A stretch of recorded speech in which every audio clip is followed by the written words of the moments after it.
Hi నమస్తే, welcome to 9+ news. Bandi Sanjay కుమార్ని తప్పించే అవసరం మాకు లేదు అని చెప్పేసి కాంగ్రెస్ పార్టీ రాష్ట్ర అధ్యక్షుడు మహేష్ కుమార్ గౌడ్ అన్నారు. బాధితురాలికి కాంగ్రెస్ పార్టీ ప్రభుత్వం అండగా ఉంటుందని, నిందితుడి మీద చట్ట ప్రకారం చర్యలు ఉంటాయని చెప్పేసి ఆయన అన్నాడు. ఇవాళ ఒక చిట్చాట్ చేశారు. చిట్చాట్ సందర్భంగా అనేక విషయాల్ని మహేష్ కుమార్ గౌడ్ ప్రస్తావించారు. పోక్సో చట్టం తెచ్చిందే కాంగ్రెస్ ప్రభుత్వము, ఆ చట్టం ప్రకారమే చర్యలు ఉంటాయని చెప్పారు. తర్వాత నరేంద్ర మోడీని ప్రధానమంత్రిగా మాత్రమే చూసామని, రేవంత్ రెడ్డి నికార్స్ అయినటువంటి కాంగ్రెస్ లీడర్ అని చెప్పేసి కొనియాడారు. ఎందుకంటే మొన్న వాళ్ళిద్దరి మధ్య ఒక సంభాషణ జరిగింది కదా, నువ్వు మాతో కలిస్తే మేము చూసుకుంటామని చెప్పేసి అని అన్నాడు అని చెప్పి దాని మీద ఏంది కదా, దాన్ని లీడ్ చేసుకొని చిట్చాట్లో కూడా మహేష్ కుమార్ గౌడ్ ఈ విషయాలు అయితే మాట్లాడారు.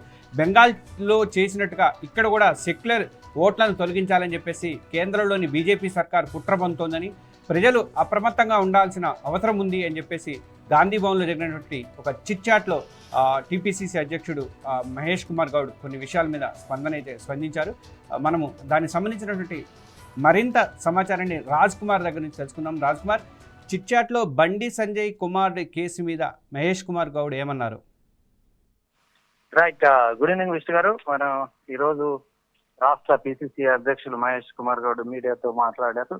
చాలాసేపు చాలా విషయాలపై చర్చించారు. సో ప్రధానంగా ఈ రోజు రాష్ట్రంలో ఏదైతే హాట్ టాపిక్ గా మారిందో, బండి సంజయ్ కుమార్ కుమారుడైన బండి భగీరథ్ మీద స్పందించారు.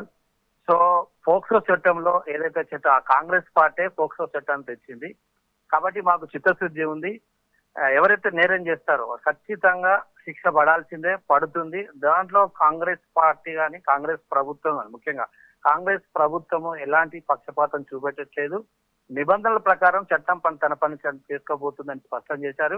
సో తప్పు చేస్తే బండి భగీరథ్ ఖచ్చితంగా ఆ చట్ట ప్రకారం ఆయనకు శిక్ష పడుతుంది, న్యాయస్థానాలు ఆ విషయం చూసుకుంటుంది. కానీ ఎట్టి పరిస్థితుల్లో కాంగ్రెస్ ప్రభుత్వము బండి సంజయ్ గాని బండి సంజయ్ కుమార్ గాని ఎలాంటి మేము సపోర్ట్ చేయట్లేదు. బీఆర్ఎస్ అనవసరంగా మా మీద ఆరోపణలు చేస్తుంది. బీఆర్ఎస్ హయాంలో అనేకమైన సంఘటనలు జరిగాయి, నేరాలు జరిగాయి, ఘోరాలు జరిగాయి. కాలేజీల మీద, హాస్టళ్ల మీద, బాలికల మీద, మహిళల మీద జరిగినప్పుడు వాళ్ళు మౌనంగా ఉన్నారు.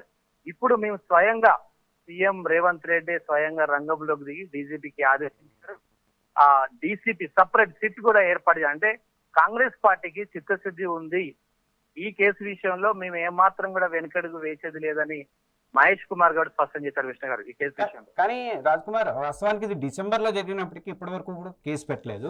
మళ్ళీ ఇప్పుడు తమకు చిత్తశుద్ధి ఉంది, తమ ఇది చేస్తున్నామని అంటారు. అంటే ప్రెజర్ ఉంది అని చెప్పేసి బయట టాక్ నడిచింది, బీఆర్ఎస్ అంతా గొడవ చేసింది కాబట్టి ఇప్పుడు కేసు పెట్టాల్సి వచ్చింది కదా, మరి దాని మీద?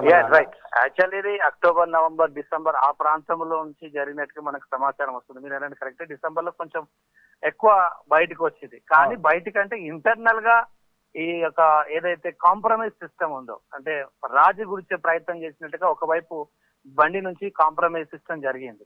సో ఎప్పుడైతే వాళ్ళు కాంప్రమైజ్ కు ఒప్పుకోలేదో అప్పుడు కేసు పెడతామని ఎప్పుడైతే అన్నారో అక్కడి నుంచి వాళ్ళు ఒత్తిడి చేసినట్టుగా, ఆ ఒత్తిడి చేసిన తర్వాత వారు వినకపోతే ఇది బయటకు వచ్చేసింది. ఎప్పుడైతే మోడీ హైదరాబాద్ కు వస్తున్నారో ఖచ్చితంగా దీన్ని మనం ప్రెజరైజ్ చేస్తే, బెదిరించారని కూడా సమాచారం. తల్లిదండ్రులు, బాలిక సంబంధించిన కుటుంబ సభ్యులు, మీరు మాకు పోలీస్ కేసు కనుక ఎఫ్ఐఆర్ నమోదు చేయకపోతే, మమ్మల్ని పట్టించుకోకపోతే, మాకు న్యాయం జరగకపోతే ఖచ్చితంగా మోడీ సభను అడ్డుకుంటామని ఎప్పుడైతే ఆ బాలిక తరపున కుటుంబ సభ్యులు ఎప్పుడైతే వార్నింగ్ ఇచ్చారో అప్పుడు ఈ కేసు నమోదైంది.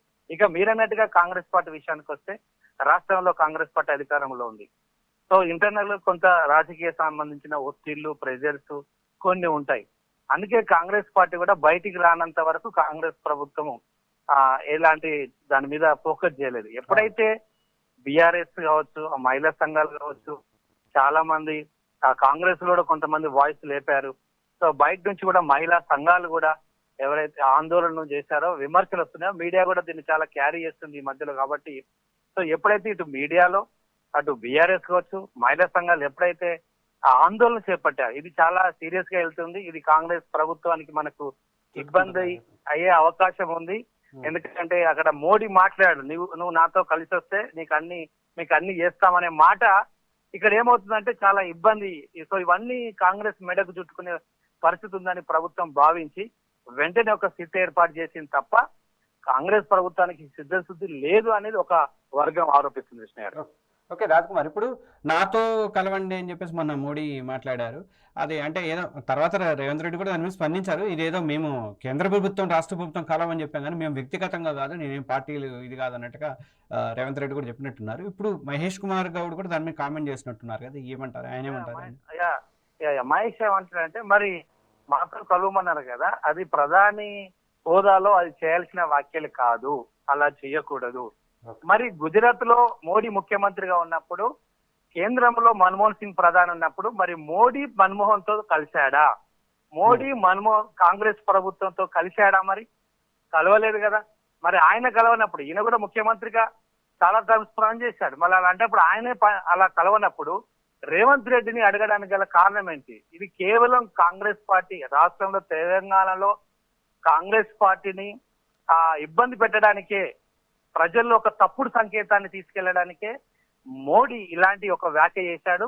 అయినప్పటికీ మేము ఎక్స్టీ విషయంలో మేము దాన్ని అలా తీసుకోం. వెంటనే సీఎం రేవంత్ రెడ్డి స్పందించారు.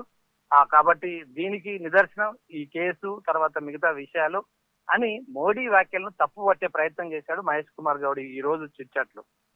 ఓకే రాజ్కుమార్, ఇంకోటి లాస్ట్ గా మిమ్మల్ని అడిగేది అంటే కేసీఆర్ మీద కూడా మహేష్ కుమార్ గౌడ్ కొన్ని కామెంట్లు చేస్తున్నారు, ఏమన్నారు దాని మీద? రైట్, కేసీఆర్ గురించి వచ్చేసి బిఆర్ఎస్ పార్టీకి ప్రజలు ప్రధాన ప్రతిపక్ష హోదా ఇచ్చారు. ప్రధాన ప్రతిపక్ష హోదా ఇస్తే వాళ్ళు ఫామ్ హౌస్ లో ఉండి బయటికి రావట్లేదు. ప్రజలు ఇచ్చిన ప్రతిపక్ష పార్టీని ప్రజల్లోకి వచ్చి రోడ్డు మీదకి వచ్చి వాళ్ళు ఏం చేయాలో అది చేయాలి. మేము కూడా ప్రతిపక్షం ఉండాలని భావిస్తున్నాం. కానీ కేసీఆర్ ఒకప్పుడు 10 ఏళ్ళు ప్రతిపక్షం ఉండకూడదని మా ఎమ్మెల్యేలు అనగా కాంగ్రెస్ పార్టీ ఎమ్మెల్యేలను ఎల్పీలంతా కూడా అందులో కలిపేసుకున్నాడు. చివరికి ఎల్పీ హోదా దళితుడైన బట్టి విక్రమార్కు రాకుండా చేశాడని కూడా ఆరోపణ చేయడం జరిగింది. సో బిఆర్ఎస్ పార్టీ ప్రతిపక్ష పాత్ర పోషించడం లేదు, కేవలం ఫామ్ హౌస్ కే పరిమితం అయిపోయింది.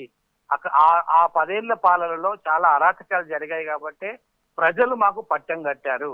కాబట్టి బిఆర్ఎస్ పార్టీ ఇప్పటికైనా ప్రజల్లోకి వచ్చి ప్రజా సమస్యలపై పోరాడితే చాలా బాగుంటుంది. మాకు కూడా ప్రతిపక్షం ఉండాలని భావిస్తున్నాం, ప్రతిపక్షం ఉండకూడదని మేమేం అనుకోవట్లేదు అని బిఆర్ఎస్ మీద కావచ్చు, కేసీఆర్ మీద, ఆ పార్టీ మీద తీవ్ర అసంతృప్తి ఆరోపణలు కూడా చేయడం జరిగింది మహేష్ కుమార్ గారు. Okay, thank you Rajkumar.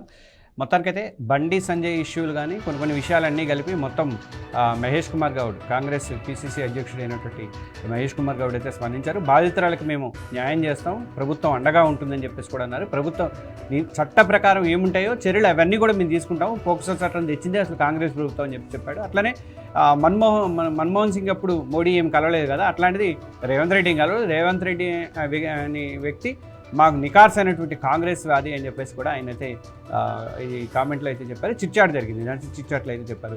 ఇది ప్రస్తుతానికి ఉన్నటువంటి ఇష్యూ. Okay, thank you.